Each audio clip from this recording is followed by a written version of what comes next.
Hamza Bey iyi günler. Хамза Бey саламатсызбы? Мен алгачкы суроом төмөндөгүчө. ACT Кыргызстанга качан уча баштаган? Келишим ким менен кандай шартта түзүлгөн?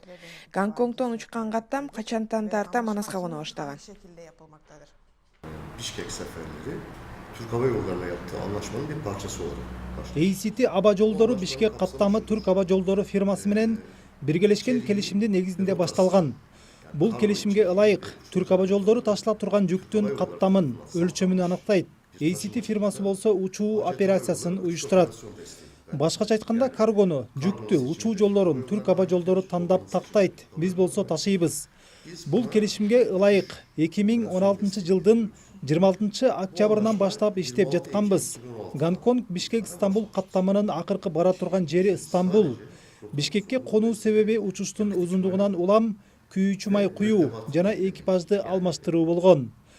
Гонконгдон чыккан жүктөрдүн барар жери Стамбул, Бишкек транзит өлкө. Буга чейин 22 жолу сапар жасадык. Кулаган учактын сапары 23 каттам болчу. Bişkek'e yük indirilmemiştir.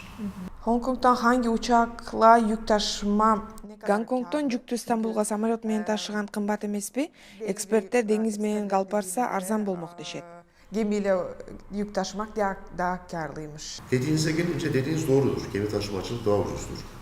Ооба, сурооңуз туура. Деңиз менен жүк ташуу арзан, бирок кээ бир товарлар ыкчам, убагында жетиши керек болот. Андыктан кээ бир шарттарда кымбат болсо дагы учак менен ыкчам ташыганга туура келет. Бул жагын толугу менен заказ кылган фирма чечет. Daha pahalı olmasına rağmen daha hızlı, daha süratli olduğu için Учурда бул каттам баштагыдай эле аткарылуудабы. maalesef kaza Тилекке каршы кайгылуу окуядан кийин Түрк Аба жолдору менен болгон келишимибизди токтоттук. Бишкек аркылуу каттамдарыбыз жок. Учакта канча кишиге компанияга караштуу жүк болгонун айтса болобу? kargonun alınması seçilmesi tamamen müşterimiz olan Türk Hava Yolları'nın sorumluluğudur. Учактагы жүктөрдүн бардык милдети Түрк Аба жолдоруна таандык. Алар биздин клиенттер кантса дагы. Биз карго манифестин текшербейбиз. Бизге жүктөр тийиштүү документтер менен келет. Биздин милдетибиз болсо бир өлкөдөгү жүктү башка бир өлкөгө жеткизип, документтерди расмий органдарга тапшыруу. Бирок трагедиялуу окуя болгон соң карго манифестин текшердик. Ал документте канча, кайсыл жүктүн, кайсыл фирмага тиешелүү экенин майда чүйдөсүнө чейин көрдүк, билдик. Бул манифесттин бардыгын Кыргыз өкмөтүнө тапшырдык. Мунун ичинде Туркия, Португалия, Испания, Швеция, Орусия, Украина сыяктуу ар түрдүү өлкөлөргө кете турган жүктөр бар экен. Сиз айтып жаткан кыргызча котормосу бар товарлар GTI деген Япон фирмасынын товарлары экен. Булар Стамбулга келиши керек болчу. Ал эми Стамбулдан кийин Кыргызстанга ар түрдүү жолдор менен жеткирсе болот. Анткени Кыргызстанга жүк ташуунун дагы арзан жолдору бар. Жүктөр боюнча өтө кылдаттык менен ийне жибине чейин маалыматтын баарын Кыргыз өкмөтү менен бөлүшкөнбүз. Алардан алсаңыздар болот деп ойлойм. Oldukça detaylı bilgi mevcut. Kırgız hükümetiyle bunu paylaştık. Oradan da alabilirsiniz. Bizim Cumhurbaşkanı Almazbek Жүктөр президент Атамбаевга жана анын жубайына таандык деген сөздөр болду. Бул тууралуу эмне демекчисиз? Ben bunların hepsinin kusura bakmayın spekülasyon olduğunu düşünüyorum. Böyle bir şey. Айтылгандын баары спекуляция деп ойлойм. Президент менен биздин фирманын аты бурмаланды. Деги эле Манас аэропортуна жүк түшүрүү мүмкүн эмес. Бир жүктү оңой эле түшүрүп кайра учуп кете албайсыз. Баары расмий ачык болушу керек. Билгизбей эч качан жүк түшүрүүгө болбойт. Айтылгандын эч бири туура эмес. Жүктөрдүн кенемтесин толугу менен Түрк Аба жолдору мойнуна алат. Анткени фирмалар менен ал келишим түзөт.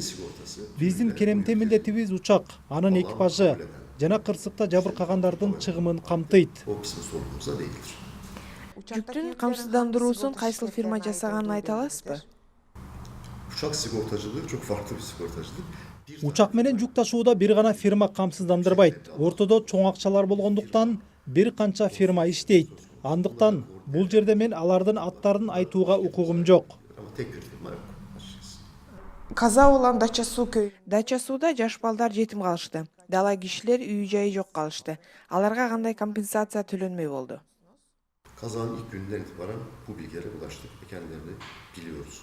Кырсык болгондон кийин дароо жабыркаган үй бүлөлөрү менен байланыштык. 7 жаштагы Султан жана 8 жаштагы Жакшылык экөө тең тоголок жетим калышты. Жакындарын жоготкон башка бир туугандарыбыз бар экенин дагы билебиз. Ачык эле айтайын. Алар биздин балдарыбыз. Бул балдардын психологиялык реабилитациясынан тартып, кийинки билим алуусуна чейин каржылаганга даярбыз. Муну силерден өкмөткө дароо айтканбыз. Чынында жабыркагандар менен буга чейин кыргыз өкмөтү аркылуу гана байланыша алдык. Бардык процедуралар бүткөндөн кийин өздөрү менен түздөн-түз байланышка даярбыз. Керемте боюнча кыргыз өкмөтү бекиткен комиссия менен тыгыз иштешип келе жатабыз. Комиссия өтө кылдаттык менен изилдеген документти бизге сунду. Ал жерде жабыркаган үйлөр, машиналар, буюмдар аэропорттун жолуна чейин жазылган. Биз сунушталган бул бүтүмдүн тегерегинде жыйынтык чыгарып, кыргыз өкмөтү менен Керемте боюнча бир жыйынтыкка келдик. Керемтенин жалпы суммасы азыр белгилүү, бирок Керемтени таратуу боюнча юридикалык иштер жүрүп жатат. Башкача айтканда, каза тапкан адамдардын жакындары, балдары такталууда. Ошону менен бирге кимге канча Керемте берилет, анын юридикалык кагаздары изилденип жатат. Кыргыз өкмөтү менен биздин адвокаттар биргеликте бул кагаздардын үстүндө иш алып барышууда. Ал эми Керемтенин жалпы суммасын элге кыргыз өкмөтү айтат го деген ойдомун. Onlara düşer. Kıbrıs hükümetinin bu açıklama yapması daha doğru olacaktır. Son tazminat durumu... Акыркы акча которуу боюнча 600 000 доллар Керемтенин бир бөлүгү же болбосо чыгымдардын акчасыбы. Tazminat Değerli Kıbrıs hükümeti bize ayrıntılı bir rapor sundu. Сурооңузга мындайча жооп кайтарайын. Кыргыз өкмөтү бизге кырсык боюнча деталдуу билдирүү жиберди. Ал билдирүүнүн бир бөлүгү кыргыз өкмөтүнүн чыгашалары тууралуу болчу.